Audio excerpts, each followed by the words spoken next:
Francis Arthur Durrant, 57-years-old bank manager, stands accused today in Fulchester Crown Court of the murder of his wife. The truth, the whole truth, and nothing but the truth. Is that all? Thank you. You're Alice Mary Cartwright Yes, of 9 Alice Mary. Yes. Yes. Your address is 9 East Mains Avenue, Eastport, near Fulchester. Well, it's more Shelby Mill than Eastport, really, but yes, that's right. You're a widow, Mrs. Cartwright. Yes, my husband was a dispensing chemist, a professional man, my lord. He had a business in the High Street. He died about 8 years ago. Do you want to know anything else? There's no need to be nervous, Mrs. Cartwright. Thank you, my lord. Now, you knew the deceased, Mrs. Elspeth Durrant, did you not? Oh, yes, the Durrants lived at number 14 East Mains Avenue, just down the road from me. Yes, and you'd known Mrs. Durrant for a number of years, had you not? About 10 years, I suppose. Yes, you were friendly. Oh, well, yes, particularly after my husband died. I used to see her 2 or 3 times a week. Now, did you know Mr. Durrant well? Yes. Do you know whether he is right-handed or whether he is left-handed? Left-handed. Thank you. Now, were you and Mrs. Durrant best friends? Yes. Well, certainly over the last 2 or 3 years. Why was that? Well, I don't know. I think we helped each other. You see, I was lonely and she was ill. What was the nature of her illness? Nervous trouble. Yes, my lord, Dr. Singh, the victim's doctor, will be giving evidence shortly that Mrs. Durrant was on a course of tranquilizers for her condition.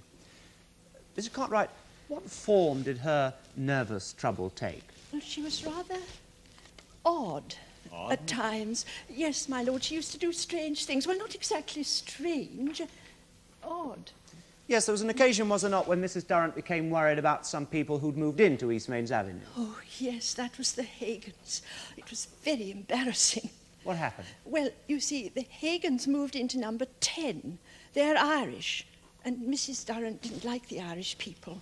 Why not? She said the Irish were dirty, and she said the Hagans spied on her.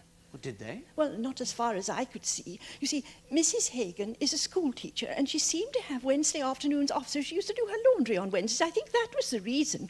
And Mrs. Durrant also thought they were poisoning the water. The Hagans? Yes. Oh, for a long time she used to keep coming over to my house to get jugs of drinking water. But surely you lived in the same street. Yes, but I was on the other side of the road from the Hagans and the Durrants, and she seemed to think the poison would only affect her side.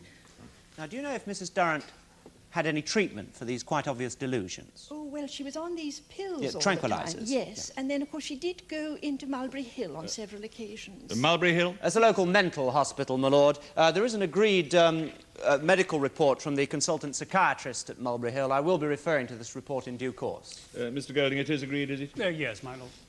Thank you, my lord. Now, to your knowledge, did Mrs. Durrant stay in this hospital for any length of time? Well, the longest she stayed was 2 days. That was the last time. Usually she didn't even stay overnight. She used to discharge herself after a few hours. Now, did Mrs. Durrant ever speak to you of committing suicide? Oh, yes, several times. What did she say? Well, she used to say how she'd like to end it all. Did she ever say this in the presence of Mr. Durrant? Yes. Did she ever say why she'd like to end it all? Well, once she said that everybody hated her in the district. And then another time she said... Yes, Mrs. Cartwright? Well, she said, Frank, Mr. Durrant wanted her dead. Was Durrant present on that occasion? Oh, yes, my lord. Now, Miss Cartwright, you were in a position over the years, were you not, to form an opinion about the Durrants' marriage. Was it, would you say, unhappy? Oh, I don't think I'd put it as strongly as that. Well, was it a happy marriage, Oh, then? no. Well, I mean, I know Elspeth was my friend, but she could be very tiresome, you know, and she had a very sharp tongue. Which she exercised on her husband? Yes. Poor man. He really did have a lot to put up with. Mrs. Durrant was abusive to her husband? Sometimes. In front of you? Yes. It was very embarrassing. Well, she used to say the most awful things to him, things I would never have dreamed of saying to my husband. Yes, what, for example? Well, personal things. Personal things? Well, my lord, do I have to go into details? Yes, I'm afraid you do, Mrs. Cartwright. Well, they were very personal things. In what way? Things to do with sex. And? Well, you see, she said Mr. Durrant was no good to her sexually. Not anymore. I think he must have been gelded, she said once. I mean, that was an awful thing to say. And she also... Yeah? Well, Elspeth was always on about her husband's job.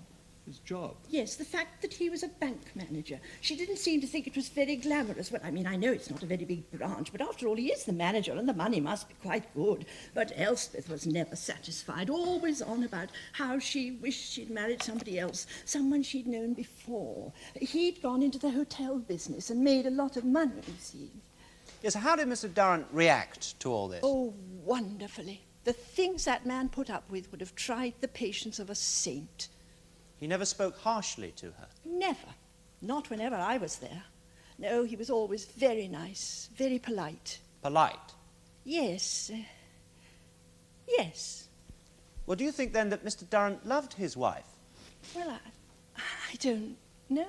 Or did he give you the impression that he was fond of her? Well, he must have been. Why? Well, he put up with her. Yes, well, that could indicate patience and long-suffering as much as affection. So, Mrs. Cartwright, I'd like you to think very carefully. In all the years that you knew the Durrants well, did you ever witness any signs of affection between them? Well, no, I suppose I didn't. But I think he's rather shy. Well, Mrs. Durrant obviously was not. No, she certainly wasn't. Well, Mrs. Cartwright, I'd like now to turn to the events of Monday, December the 3rd, which was the day of Mrs. Durrant's death. I shall never forget that day, as long as I live. What time did you see Mrs. Durrant? I called in about 4.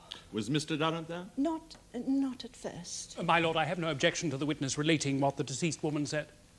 Very well. How was she? Very excited. What about? A cruise. A world cruise. It was awfully expensive, over £1,500, and she said she'd already made a booking with Carter's, the local travel agent. Did she tell her husband of this? Yes, when he came in at about 5:45. And what was Mr. Durrant's reaction? Oh, very calm, really. He just said, yes, dear, that'll be nice for you, or something like that, and went into the dining room to get the sherry. Well, what was Mrs. Durrant's reaction to that? Oh, she was furious. I think she knew that he didn't take it seriously. Ah, now how do you know that he didn't take it seriously?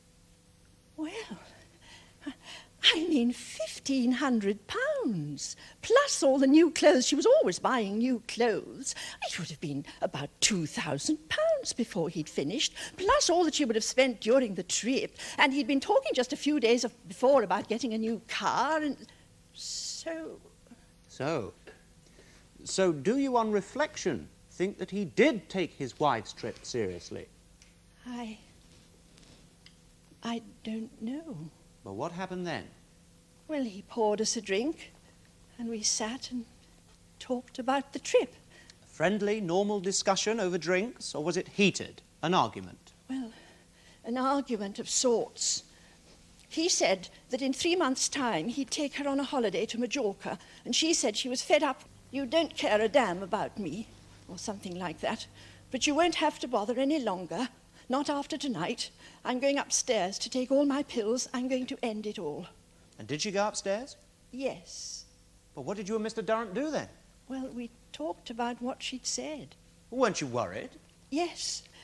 Well, I didn't know, and That's Mr. Durrant? Yes, he said, well, she often talks like that. It doesn't mean anything. Well, did Mr. Durrant not go upstairs and see his wife? Yes, he went up after about half an hour, and when he came back, he said she was lying down. Well, did he say whether or not she'd taken any of these tablets? No. I offered to go up, but he said she seemed to be all right. Now, members of the jury, Professor Lambert, who's the pathologist on this case, will give evidence to the effect that Mrs. Durrant had in fact taken a number of tranquilizers, and there was alcohol shown in blood tests. Mrs. Cartwright, what time was this? Oh, it was about 6:30, 7:15. And when did you decide to leave? Oh, it was just after 7. I offered to stay and cook him some supper, but he said, no, don't bother. You You didn't kill her, did you? Mrs. Cartwright. Yes, I'm sorry, my lord. Well, as we shall hear, members of the jury, Dr. Singh, who arrived just after 10:30 p.m., found Mrs. Durrant dead.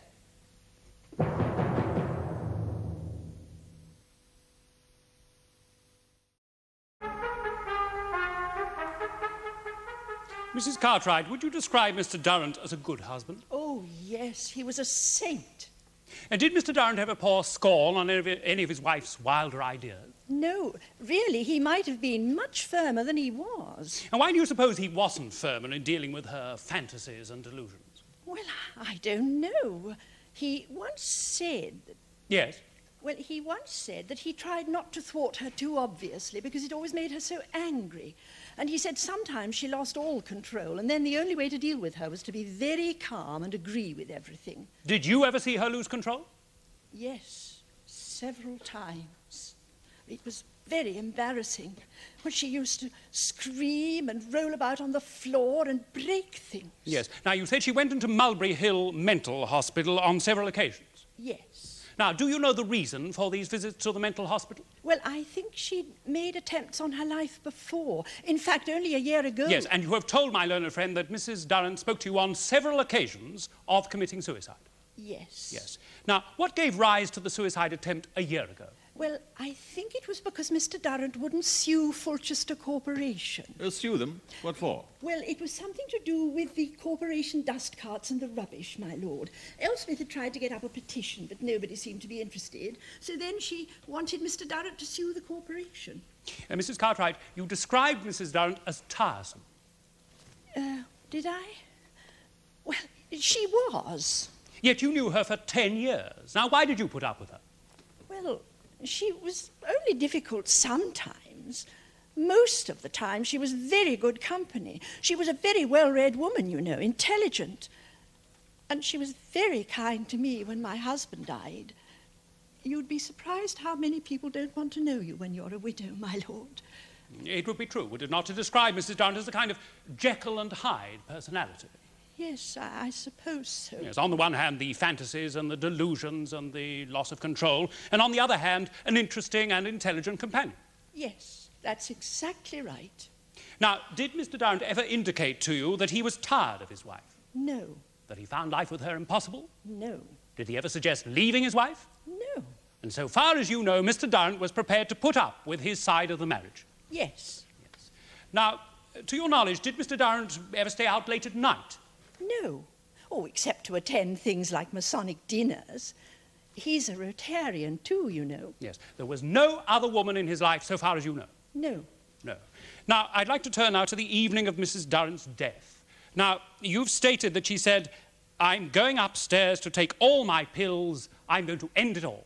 Yes. Yes. Now, what was her manner when she said this? Her manner? Was she hysterical? Did she scream the words out? No, she was just overwrought. Now, you've told my learned friend that you were both drinking together. Now, how much had Mrs. Durrant had to drink? Oh, I don't know. A couple of sherries, perhaps? She was quite in control of herself, if that's what you mean. I only want to ascertain Mrs. Durrant's behaviour when she went upstairs, Mrs. Cartwright. Now, you report Mr. Durrant as saying she often says things like that. It doesn't mean anything. Yes. Yes. Now, what was Mr. Durrant's attitude to all this? Well, he tried to calm her down. He went upstairs later to see his wife, but you did not. No.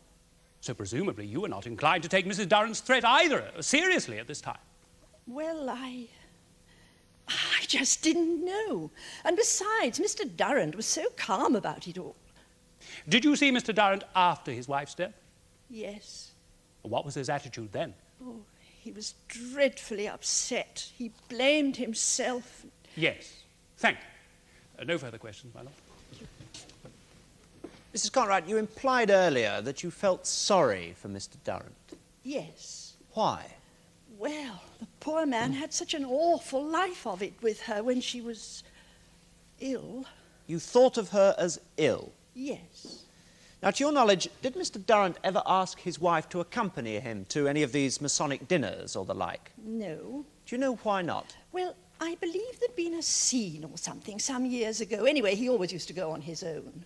In brief, then, Mrs. Durrant was a tiresome, difficult woman who could not have been easy to live with.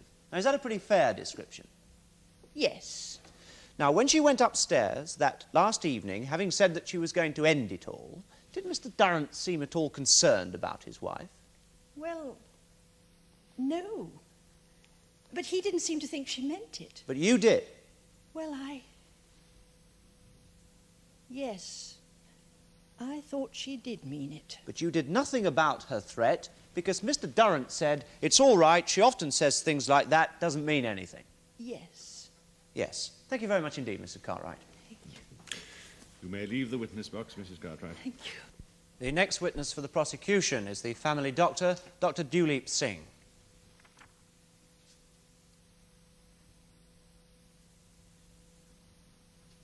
What is your religion? Sikh, of course. Take the book in your right hand and read aloud the words on this card. I swear by our Guru Nanak, the founder of the Sikh religion, that the evidence I shall give shall be the truth, the whole truth, and nothing but the truth. Dr. Singh, how long had you been Mrs. Durrant's physician prior to her death? About 2 months. Yes, I took over Mrs. Durrant as a patient when her previous doctor, Dr. Cardew, died. And had you met Mrs. Durrant before your call to 14 East Mains Avenue on that last tragic occasion? No, sir. You mean you've never even seen Mrs. Durrant before? No, my lord. Well, I have 2,500 patients in my practice. Well, in the 2 months following Dr. Cardew's death, I'd not had time to become acquainted with them all. But you are familiar with the case history, Doctor? Oh, I am indeed. Yes, I'd studied Dr. Cardew's notes, etc. Oh, I don't think the late Dr. Cardew's notes can be admitted.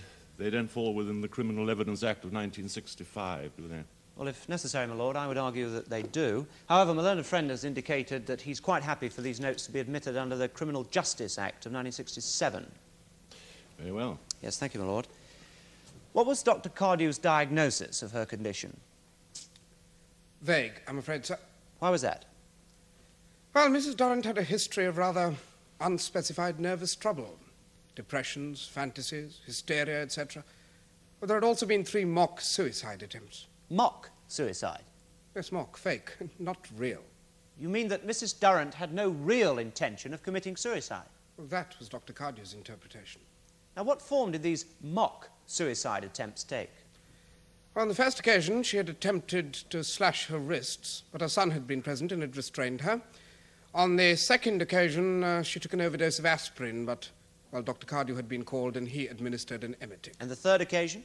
Well, she'd attempted to gas herself. Now, had her mental condition ever been properly diagnosed? No, sir. Well, Dr. Cardew indicated he had many times suggested Mrs. Durrant enter Mulberry Hill Mental Hospital as an outpatient and as a voluntary inpatient. Well, at least on 5 different occasions, I think. She had been persuaded to go to hospital, but she'd always left before any diagnosis or treatment could be attempted. Did Dr. Cardew, in his notes, suggest any diagnosis? No, my lord. Well, what treatment then did Dr. Cardew give to Mrs. Durrant? Well, he put her on a course of tranquilizers. I mean, she'd been on diazepam for about 4 years. Well, is diazepam a powerful tranquilizer? Well, not particularly. Yes, but presumably the purpose of that treatment was to sedate the patient. Yes, in Mrs. Durrant's case, to make her less excitable, hysterical, etc. Well, in view of Mrs. Durrant's continuing fantasies and hysteria, the treatment would have appeared to have failed, would it not, Doctor? Not having seen the patient before, I cannot say so. Are tranquilizers a course of treatment that you yourself would have advocated in Mrs. Durrant's case? Well, I thought I'd made myself clear, my lord. Since I'd never seen the patient before, I was not and am still not in a position to formulate any such opinion. You made yourself abundantly clear, Doctor, thank you. Doctor, is diazepam a dangerous drug to take in any quantity? Any drug is dangerous taken in quantity. Yes, what I mean is, how many tablets would Mrs. Durrant have to take in order to kill herself? Well, it would depend on the tablets, of course. 2 milligrams or 5 milligrams. Well, her day's supply of diazepam taken in one go could have killed her, but, well, I'm not an expert on this. Well, Lord, I will be calling an expert witness, Professor Lambert. The professor's a fine man. As a student, I once had the privilege of watching him perform a post-mortem on an accident victim. It was one of the most beautiful experiences of my life. Quite, Doctor. Now, on December the 3rd, 1973, you received a telephone call from Mr. Durrant, did you not? I did. What time was this? Just before 10:30 at night. Yes, did you take the message yourself? No, my wife did. She's a trained nurse, and she telephoned me at once. Oh, you were out on another case, were you? No, it was my music night. No, but as it happened, I was only about 2 streets away from East Mains Avenue, at Woodhall Road, in fact, so I was able to get there within a few minutes. Oh, your music night, Doctor. Yes, I play in an amateur string quartet with some friends. Mr. Lloyd, we don't share your interest in the doctor's musical activities. Could we get on with the case? Yes, I'm so sorry, my lord. Well, what time did you arrive at the Durrants' house? About 25 to or 20 to 11. Was Mr. Durrant alone in the house? Yes, sir. Oh, apart from Mrs. Durrant, of course. How did he appear to you? Worried. Upset. He said his wife had threatened suicide again and had taken some pills. He said he couldn't wake her up. Where was Mrs. Durrant? I found her in the bedroom. She was lying on her back on the bed with a bottle of pills beside her. And she was quite obviously dead. Did you examine the body? Of course. And how long, in your opinion, had she been quite obviously dead? Over an hour, perhaps 2 hours. It's hard to say precisely.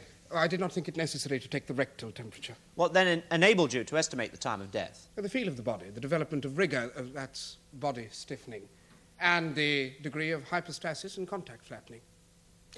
Doctor, in my experience, medical terms tend to confuse the laity, of whom I count myself one. What is hypostasis?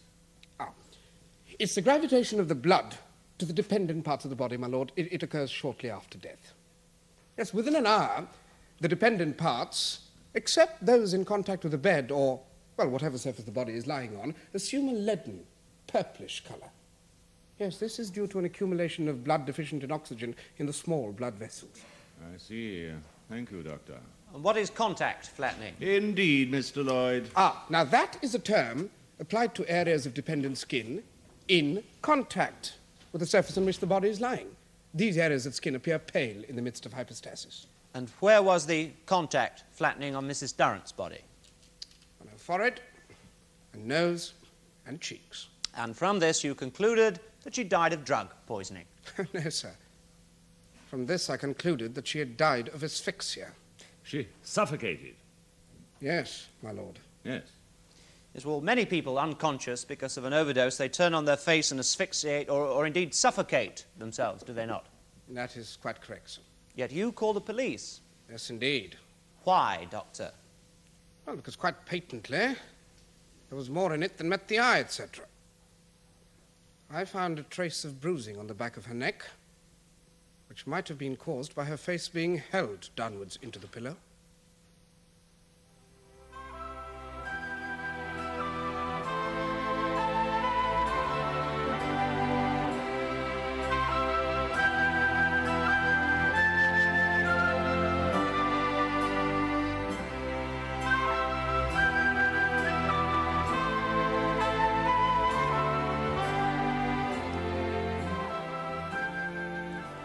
The case of the Queen against Durrant will be resumed tomorrow in the Crown Court.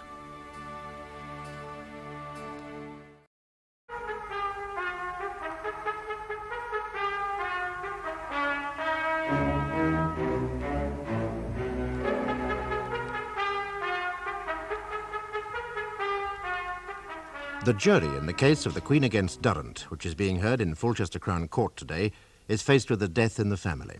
The question for them to decide is whether Frank Durrant, a quiet bank manager, deliberately suffocated his wife, or whether she died as a result of an overdose of tranquilizers.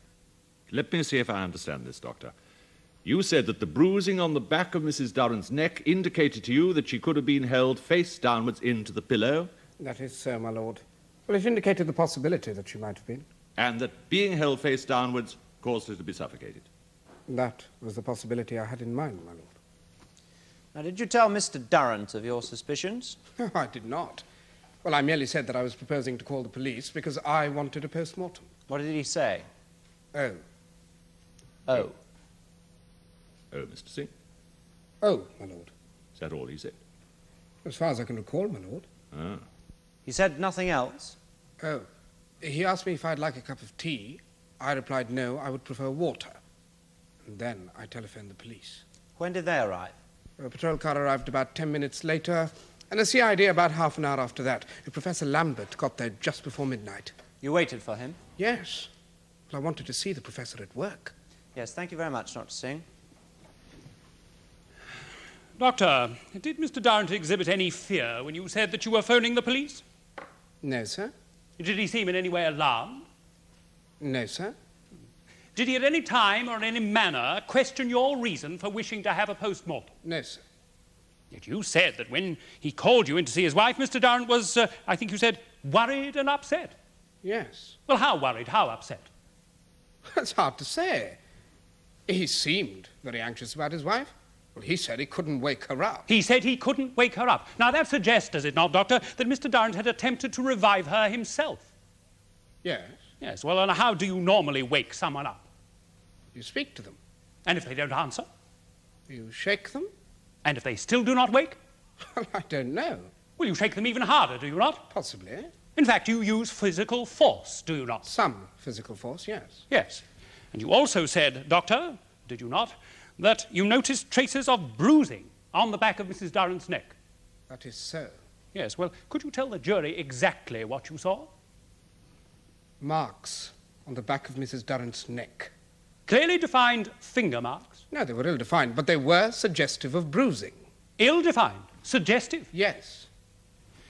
And you earlier said, I quote, as if she had been held face downwards into the pillow. Your words, Doctor. That is correct. Well, Doctor, are you not guilty of making a number of totally unscientific assumptions? Unscientific? Well, how did you discover this bruising? Mrs. Durrant was lying on her back on the bed when you found her, was she not? I turned her on her side. My lord, I would like Dr. Singh to demonstrate exactly the way in which he handled Mrs. Durrant, and for this purpose I have requested a dummy model. Has your lordship any objections? Mr. Lloyd? Go ahead, Mr. Golding.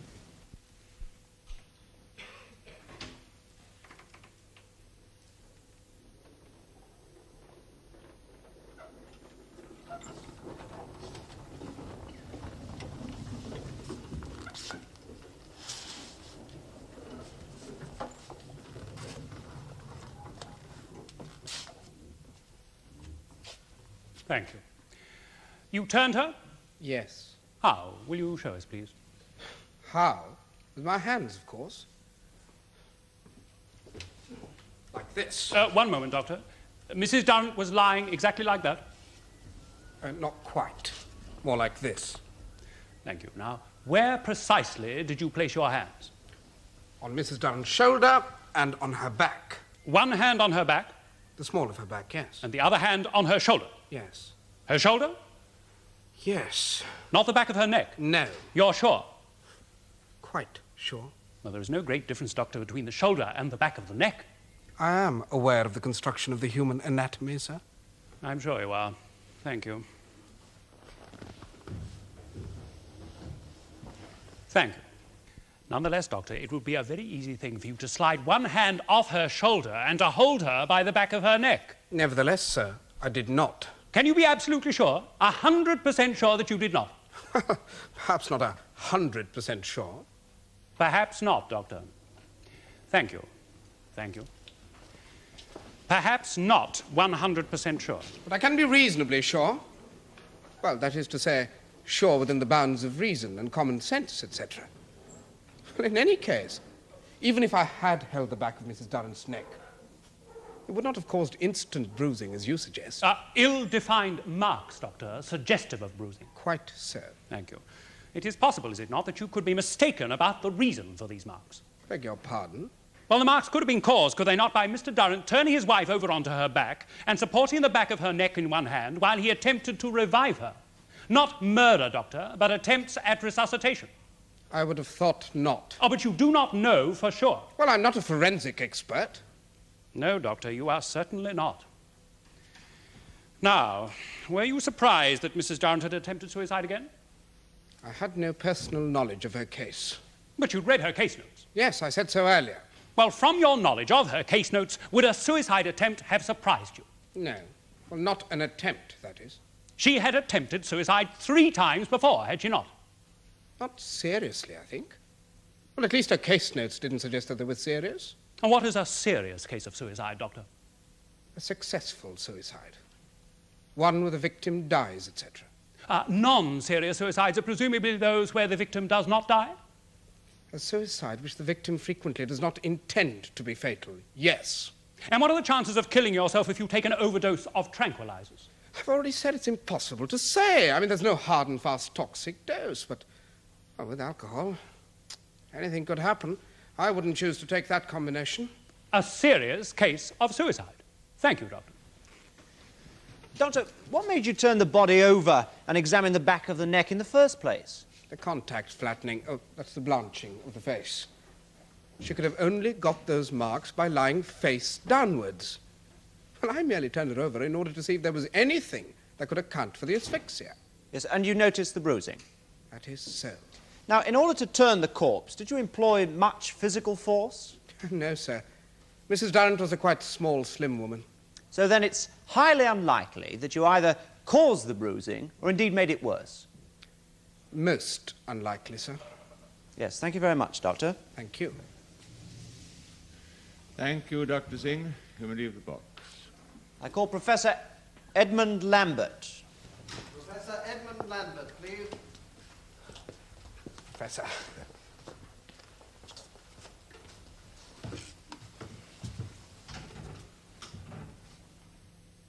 You are a Professor of Forensic Medicine and a pathologist for the Home Office. Yes. Did you examine Mrs. Durrant's body at her home at 14 East Main Avenue on December the 3rd and later at Fulchester Mortuary, where you performed a post-mortem? I did.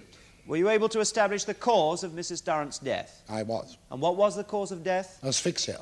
That is to say that Mrs. Durrant had stifled in her pillow. Yes, that would be consistent. Or to quote a previous witness, Mrs. Durrant might have been held face downwards in the pillow. There is that possibility. Now, beside the body, you found a bottle of tablets. Correct. And in the course of your post-mortem, did you discover any traces of tranquilizer, the tranquilizer diazepam, in the stomach of the deceased? I did. And how much had Mrs. Durrant taken? About 25 milligrams, 5 tablets. Now, Professor, would this have been sufficient to kill her? Oh, no, not on its own. You would have to take a massive overdose to produce toxicity. But it is possible that a dose of this sort would render the patient unconscious, and when alcohol comes into it, anything might happen. It's highly dangerous. How long after taking this overdose would Mrs. Durrant have died? I'm saying that it's extremely unlikely that she would have died from the poisoning effects of the mixture. She asphyxiated while unconscious, and naturally nobody can say just when somebody would roll over and suffocate. As it happened, she died before all the substances had become absorbed into the bloodstream. Yes. How long after taking the substances would she have been unconscious? Again, it's impossible to be precise. But I'd say she'd have gone into a stupor in about half an hour, say 3/4 of an hour. Half an hour, 30 minutes or so, which is the time when Mr. Durrant left Mrs. Cartwright downstairs and went to see his wife upstairs. Yes. Now, did you find she could well have been unconscious by then, Professor? Yes. Now, did you find anything about the corpse worthy of notice? I did. I found marks on the back of the neck. What were they? They weren't clearly defined at first, but they suggested to me the possibility of bruising. You said at first, Professor, does that mean you were able to make subsequent tests? Oh, yes, my lord. The following day, at the post-mortem, I took tissue samples from the back of Mrs. Durrant's neck and examined them under a microscope. With what result? Inconclusive. Inconclusive. Yes, my lord. I still couldn't be sure that there was bruising. So the following day, 36 hours after death, I examined the body under ultraviolet light. Is that a special technique, Professor? Oh, no, my lord. It's a recognized technique commonly used to establish bruising that may have occurred at the time of death. It takes 24 to 48 hours before bruising shows up on a body. Now, was the examination under ultraviolet light successful? Yes, it was. You have photographs that I took at the time. Those are the photographs which you should have in front of you. Now, what do these photographs show, Professor? The marks of a thumb on the first and second fingers. The thumb mark is on the right side of the neck, the 2 finger marks on the left side of the neck. And what can you tell from this? Only that whoever held Mrs. Durrant's neck was using his left hand. Members of the jury, as you will recall from Mrs. Cartwright's evidence, the accused is left-handed.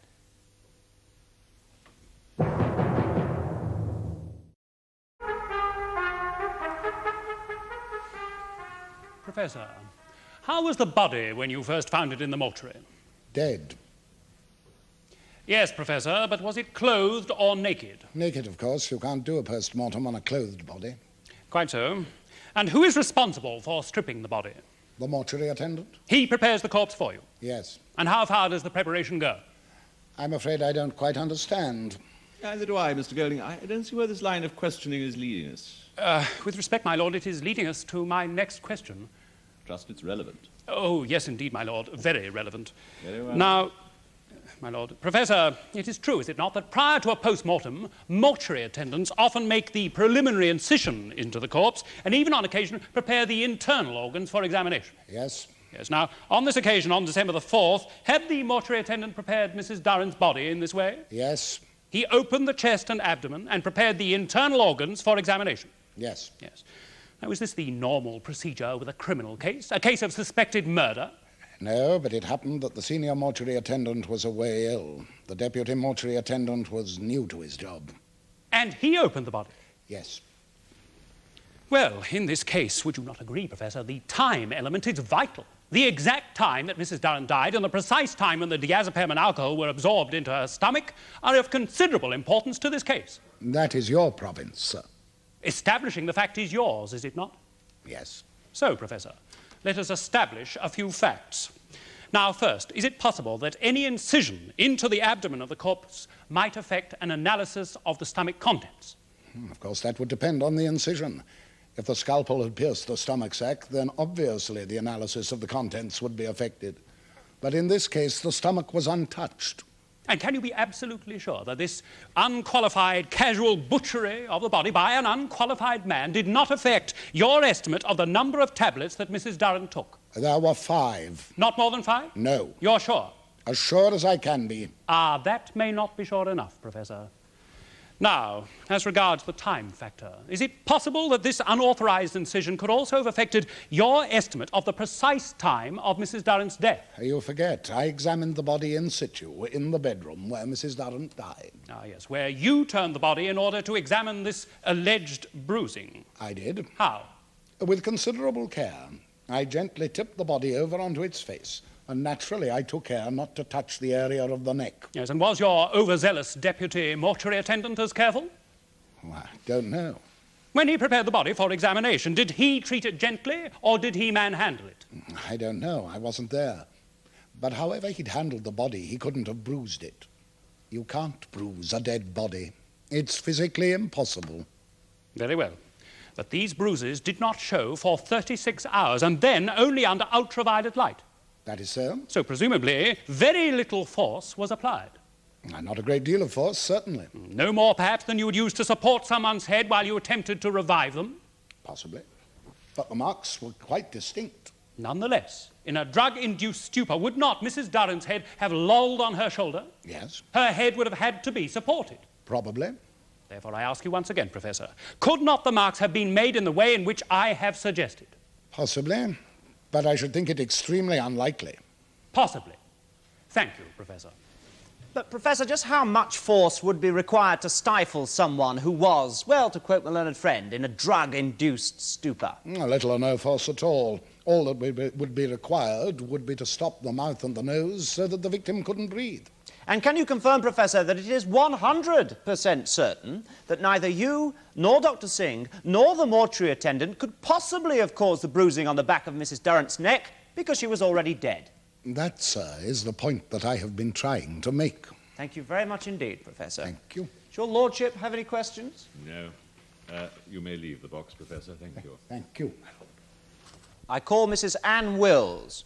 My last Anne witness, Wills, Lord. please. This way, please.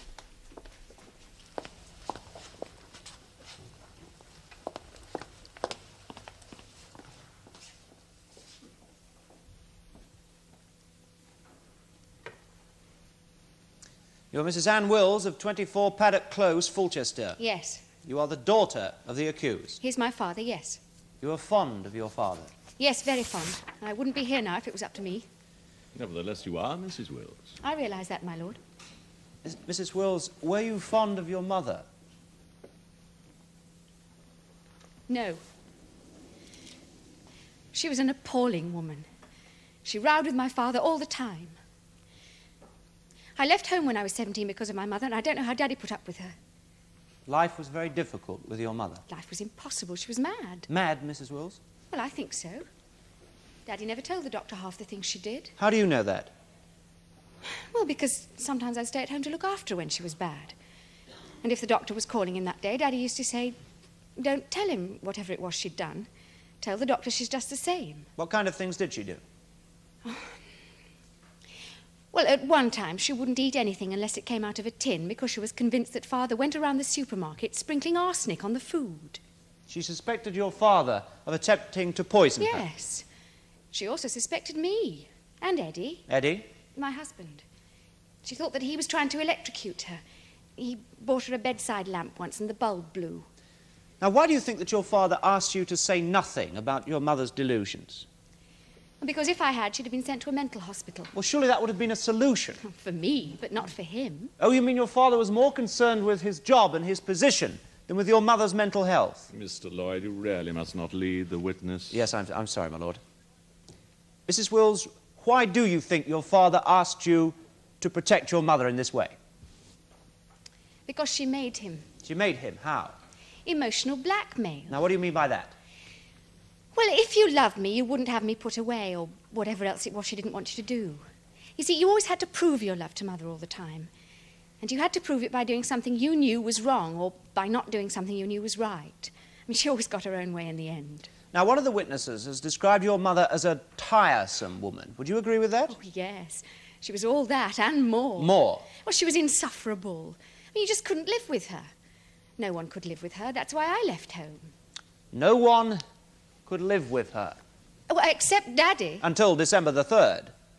Yes, thank you, Mrs. Wills. Will you wait there? Mrs. Wills, you paint an horrific picture of this marriage, but is it a true one? What do you mean? Well, you are married yourself, are you not? Yes. Would you describe your own marriage as horrific? No, certainly not. Well, when did you last have a row? Oh, my lord, I hardly think the state of this witness's marriage is relevant to these proceedings. I think it may be, Mr. Lloyd. Well, Mrs. Wills, when did you and your husband last have a row? Must I answer that, my lord? Is there any reason why you should not? Well, it's personal. You're under oath.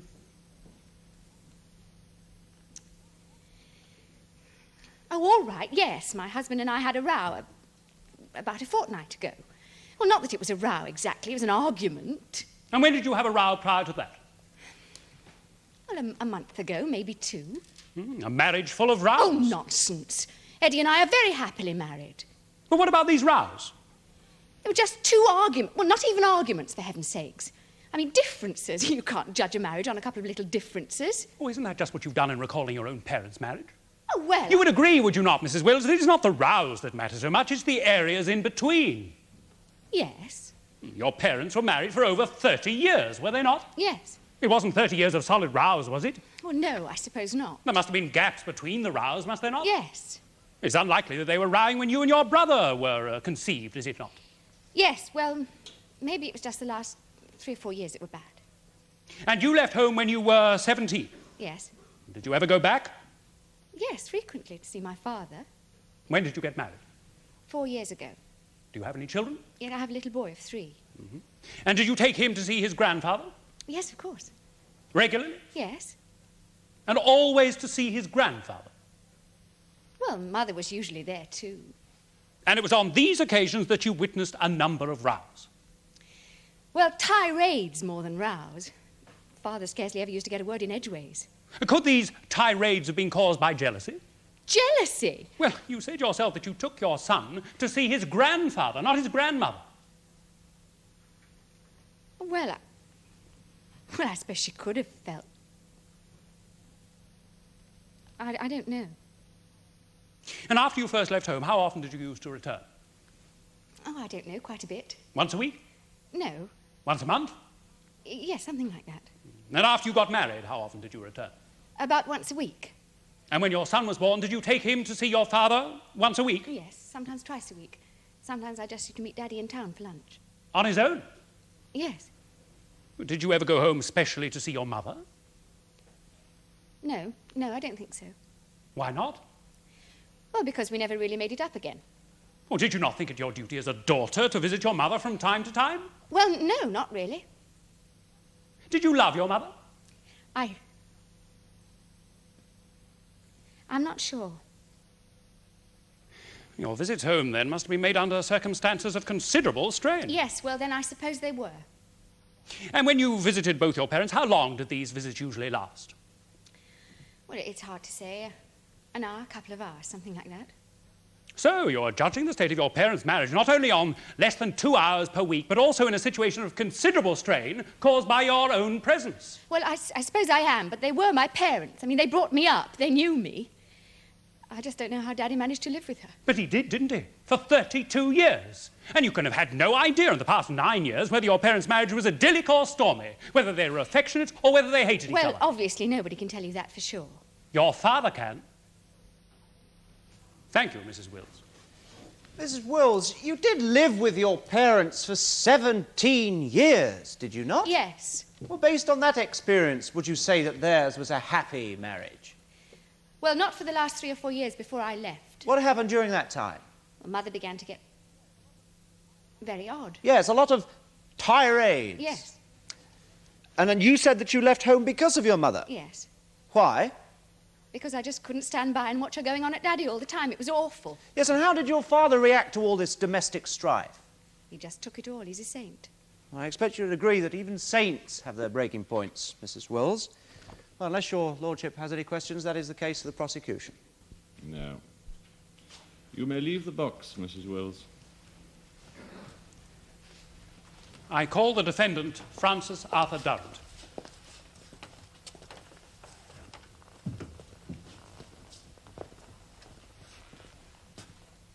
What is your religion? C of E. Take the book in your right hand and read aloud the words on this card. I swear by Almighty God that the evidence I shall give shall be the truth, the whole truth, and nothing but the truth. You are Francis Arthur Durrant of 14 East Mains Avenue, Eastport? Yes. And you are a bank manager by profession? I am. Mr. Durrant, did you murder your wife by pressing her face into her pillow? No, sir, I did not. I couldn't do a thing like that. Did you love your wife? Yes, I loved her. I'm not very good at expressing my emotions. I don't know anyone that is, but I did love my wife.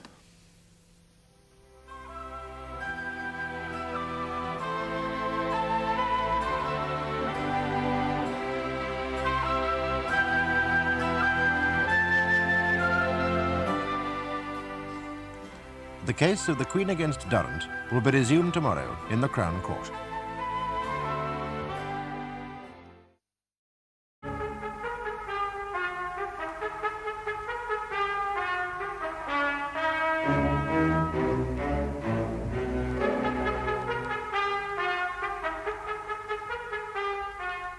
The question facing the jury on the last day of the trial of Francis Arthur Durrant is whether Mrs. Durrant took an overdose of tranquilizers in a lethal mixture with alcohol and accidentally suffocated herself, or whether her husband murdered her.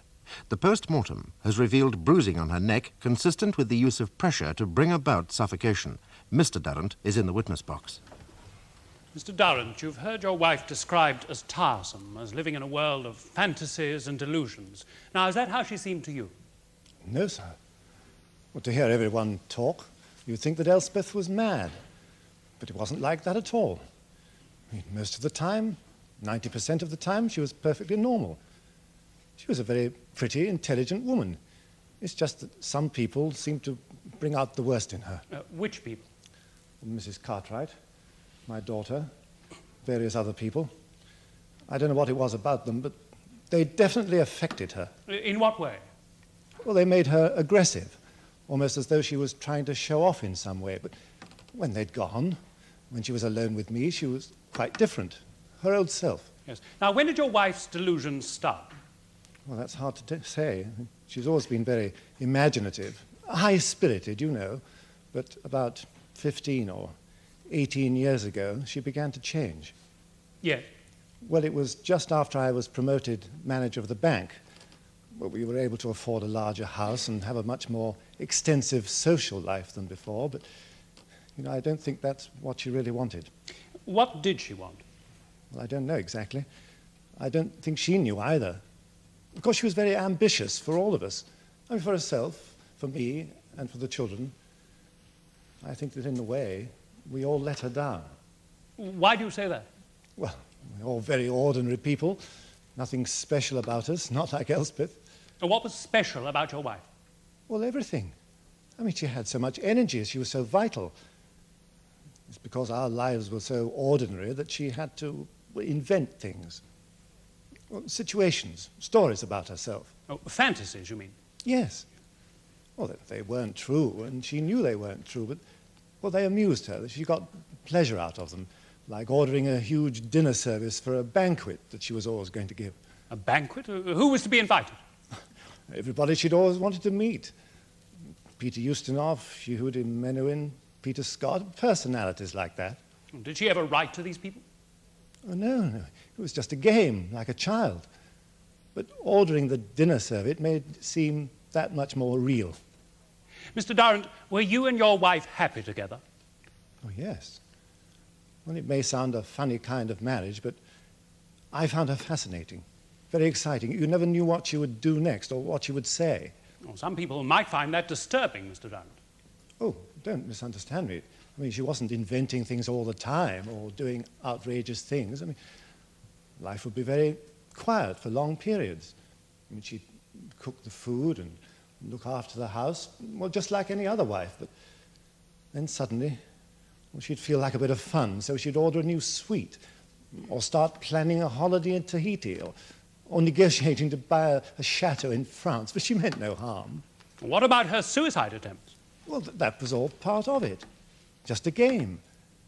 I mean, it was a silly one, a dangerous one, but it was a game. It was a bit more serious than that, surely, Mr. Durrant. Yes, well... Oh, we've heard of 3 suicide attempts. Now, when were they? Well, they all took place within the last 2 years, 18 months.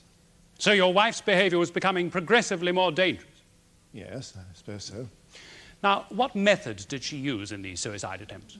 Well, she tried to cut her wrists. But my son was in the house at the time, and he was able to call the doctor. Then another time she tried to gas herself. And then she took a very small overdose of aspirin tablets. Yes. Now, did she tell someone on each occasion that she was going to commit suicide? Oh, yes, she was always telling people she was going to commit suicide. Do you think she meant it? Oh, no, it was just another game, a bit of drama in her life. Is that why you didn't pay any attention to her when she said once again that she was going to commit suicide, this time in Mrs. Cartwright's presence? Yes. I just didn't take her seriously. I wish to God I had. She might still be alive now. Now, when your wife went upstairs, having threatened to take her pills, what did you do? I stayed talking to Mrs. Cartwright. And how soon afterwards did you go up and see your wife? Oh, about 20 minutes or half an hour. And how was your wife then? Well, she was lying on her back, breathing heavily. She was asleep? Yes. Did you try to wake her? Well, no. I mean, she seemed all right. And how long did Mrs. Cartwright stay after that? I don't know. I suppose it was about a quarter of an hour. And did you go up and see your wife after Mrs. Cartwright had gone? Yes, I just looked in on her. And how was she then? Well, she was lying on her face, breathing peculiarly. Peculiarly? Yes. Well, she was kind of grunting, so I turned her over so that her face wasn't into the pillow. She was definitely still alive when you went upstairs for the second time? Yes. Yes. Now, how did you turn her over? One hand on her shoulder. Your right hand? Yes, I just pulled her round. And where was your left hand? Oh, it was holding the back of her neck so that she wouldn't bang her head. And did you have to use any force to move your wife? No, she was quite a small person. Now, when you turned her over onto her back, did you try to revive her? Well, no, not revive her exactly. I tried to wake her up. How? Well, I supported her head. With your left hand? Yes, and I patted her face, like this, and I spoke to her. Did she answer? Yes, she opened her eyes and mumbled something. Well, what did she mumble? Well, leave me alone, or words to that effect, so I did. And you laid her down on her back again? Yes. Yes. Now, did you think she had taken an overdose of her tablets? Well, no, I saw the bottle of pills beside her. I mean, there was still quite a lot in it, so I naturally assumed she had just taken her ordinary dose and had gone to sleep. So I went downstairs and cooked myself some supper, watched the television, and then I thought that I'd go and look at her again. Now, on this third occasion, how was your wife then? I think she must have been dead. She was lying face down. I don't know how she'd managed to turn herself over, but she had, and she didn't seem to be breathing. So I turned her over and supported her head and tried to wake her up. But she didn't wake up. And how long was it before you phoned Dr. Singh? Well, I don't know. I suppose I must have realized that she was either dead or in a coma. Anyway, finally, I went downstairs and I phoned. I spoke to the doctor's wife. She seemed a very nice woman.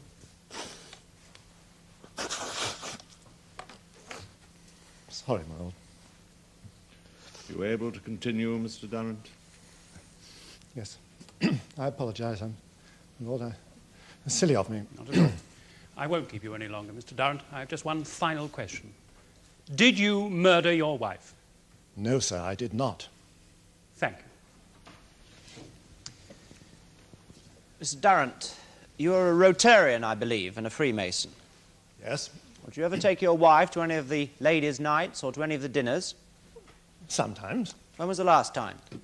Well, 3 or 4 years ago. But she wasn't very interested in that kind of social occasion. Yes, Mrs. Cartwright, in her evidence, mentioned a scene. Yes. Yes. What scene? Well, I think she was referring to an occasion at a Masonic dinner. What happened? Well, my wife objected to some of the food. Is that all? She insisted that it was poison, but it was only just... One of her games, Mr. Durrant. I don't really think she thought... Yes, very embarrassing for you, nonetheless. Yes. Now, was that the only scene that she made during your social outings? No. There are others? Yes. Many? A few. As a bank manager, you must have quite a number of social responsibilities. I try to play my part in the community. Yes, and your wife's behavior must have made that very, very difficult. Yes. Now, Mr. Durrant, I'd like to turn now to December the 3rd, which is the fatal day of your wife's mock suicidal murder. It was suicide. Well, that's for the jury to decide, Mr. Durrant. Now, your wife had gone to bed saying that she was going to take all her pills, did she not? Yes. But you apparently weren't worried by this announcement. Well, In fact, you told Mrs. Cartwright that she frequently threatened suicide. Well, she did. Well, how frequently? Well, I don't know. I mean, it happened sometimes. I mean, whenever she felt things got on top of her or she felt depressed, she would threaten suicide. Well, did this happen once a week? No. Once a month?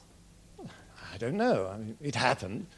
3 times we had to call in Dr. Cardew. Yes, well, that's precisely my point, Mr. Durrant. 3 suicide attempts, your wife announces a 4th, and you sit chatting in your living room to Mrs. Cartwright for half an hour before you decide to go up and see how your wife is. Well, you've heard Dr. Singh say that none of these attempts were serious. Yes, you've even described them as a game, have you not? Well, perhaps that wasn't quite the right It's word. your wife, whom you're supposed to love. I did. And yet when she announces her 4th suicide attempt, this time with tranquilizers on top of alcohol, which you've seen her consume, you did nothing for half an hour till you could be quite sure that your wife was unconscious. No. Well, what was I supposed to have done? Well, you could have gone upstairs and taken the tablets away from her to stop her playing this increasingly dangerous little game. Do you think I haven't thought about that? I think about it all the time. If only I'd followed Elspeth upstairs. Yes, well, you did, half an hour later. And I suggest to you that you found your wife unconscious on her back and you turned her, face downwards, into the pillow. That's not true. Then you made sure that Mrs. Cartwright left, you had a cup of tea and your supper, then you went back upstairs and you found your wife in a coma. Then you sat on the side of the bed, and with your left hand, you are left-handed, are you not? Yes. Yes, with your left hand, firmly but gently, You pushed your wife's face further into the pillow until she stopped breathing. I did not murder my wife. I hear what you say, Mr. Durrant, but I have no further questions. Mr. Durrant, how long were you married? 32 years. We'd had 2 children, 3 grandchildren. The house was mine, paid for. We had no money worries. Why on earth should I want to kill Elspeth now? Why? Thank you, Mr. Durrant. My lord. You may leave the box, Mr. Durrant. My last witness is Anthony Durrant. You are Anthony Terence Durrant of 12 Meadow Lane, Eastport? Yes. You are related to the accused? Yes, he's my father. What is your profession? I'm an accountant. And what age are you? 30. When did you leave the family home? When I was about 22. So until about 8 years ago, you were living at the family home at 14 East Mains Avenue along with your sister? Yes, I left to get married. And did you visit your parents regularly after you left? Practically every weekend. My wife and I always took the children to see my mother and father. It was a sort of Sunday ritual. I also used to pop in during the week. Yes. During these regular visits, do you recall your parents arguing or rowing much? No. Well, very rarely. My father isn't someone you can row with very easily. He's very calm and quiet and gentle. Yes. Was your mother much given to fantasies or delusions? Well, not exactly delusions. She liked to invent stories sometimes, all quite harmless. What kind of stories? All kinds. Anything to make her life more interesting. I think she found us a bit of a disappointment. Why? Well, she'd always had great ambitions for us all, but none of us are very ambitious people. Father ended up as a bank manager. I became an accountant with the electricity board. My sister married the manager of a supermarket. None of it very romantic as far as Mother's concerned. You know she had, however briefly, attended a mental hospital. Yes. And you know she had attempted suicide 3 times. Yes, I was there when she tried to cut her wrists. What happened? She used a kitchen knife. I was in the house at the time. She called me. She said, "Look, I'm cutting my wrists. I didn't realize it had hurt so much." Of course, I took the knife away from her and called the doctor. And after this event, you took her suicide threats seriously? Yes. Now, was your father there when she cut her wrists? No, if he had been, he may have seen things differently. In what way? He loved her. He was too close to her. Are you saying that he loved her too much to ever think that she would try to kill herself? Yes.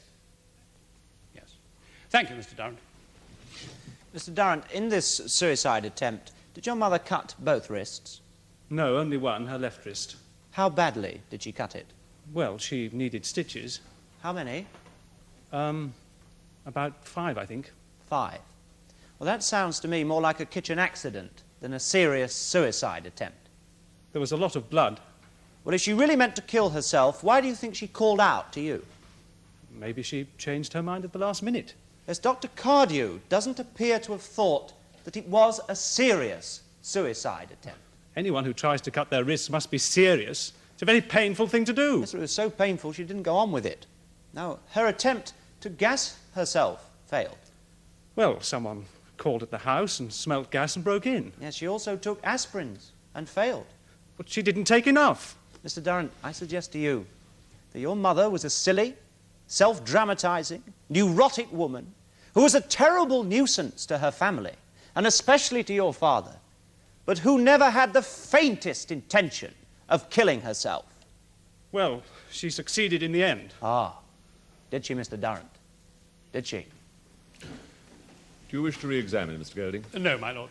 That is your case, is it? Yes, my lord. In that event, I'll adjourn now, and Mr. Lloyd can address the jury after lunch. All stand.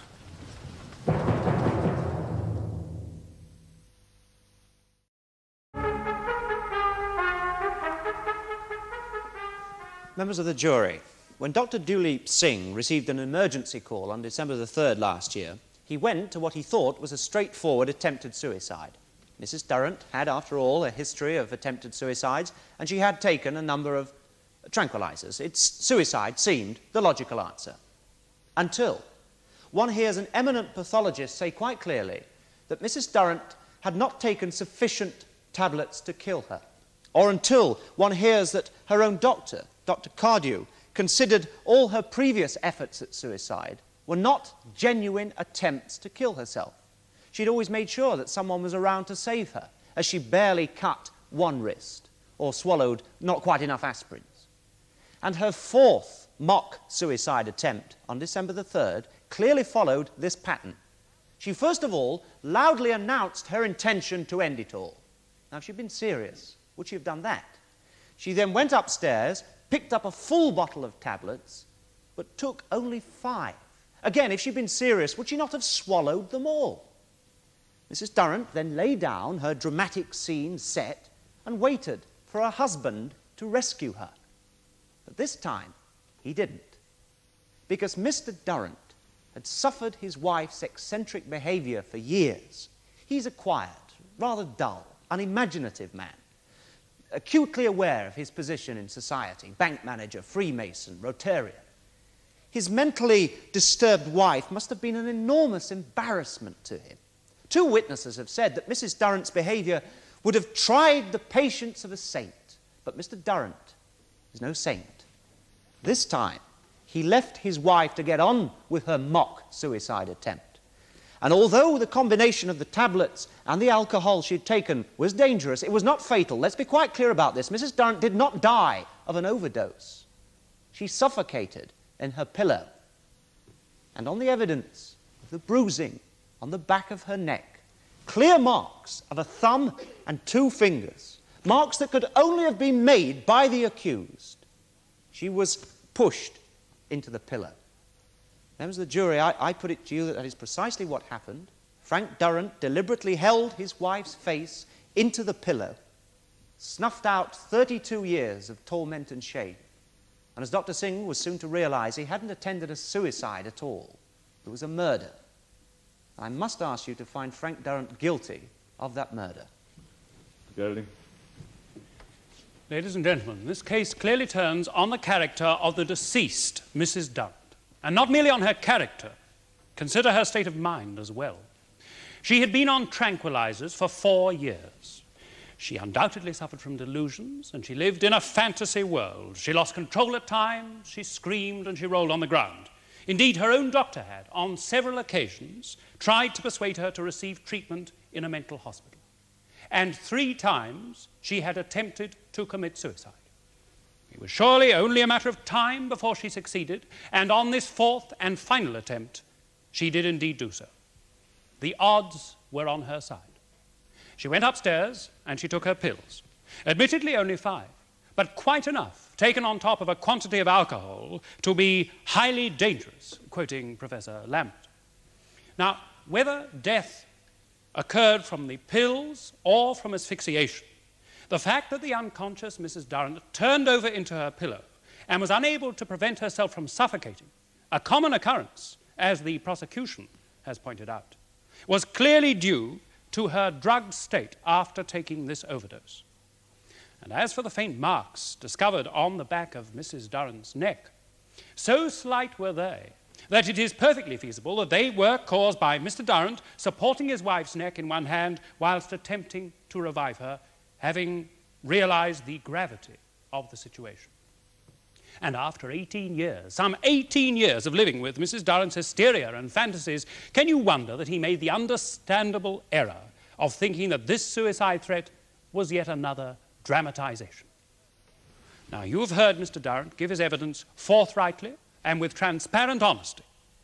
Can you believe that this gentleman is capable of taking the life of his wife, a woman who, for all her irrational behavior, he clearly loved and cared for 32 years? And Mrs. Durrant succeeded in what might either have been a successful attempt at suicide or died by misadventure after the ingestion of tablets taken with suicidal intent.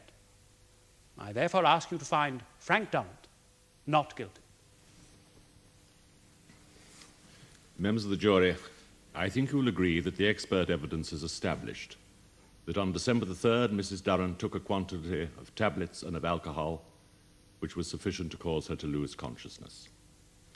Her death was actually brought about by suffocation, and this might have occurred accidentally if she turned on her face in her sleep, or it could have been caused by the deliberate act of another person. The prosecution suggests that the bruising on Mrs. Durrant's neck indicated the accused must have held her down with her face in the pillow.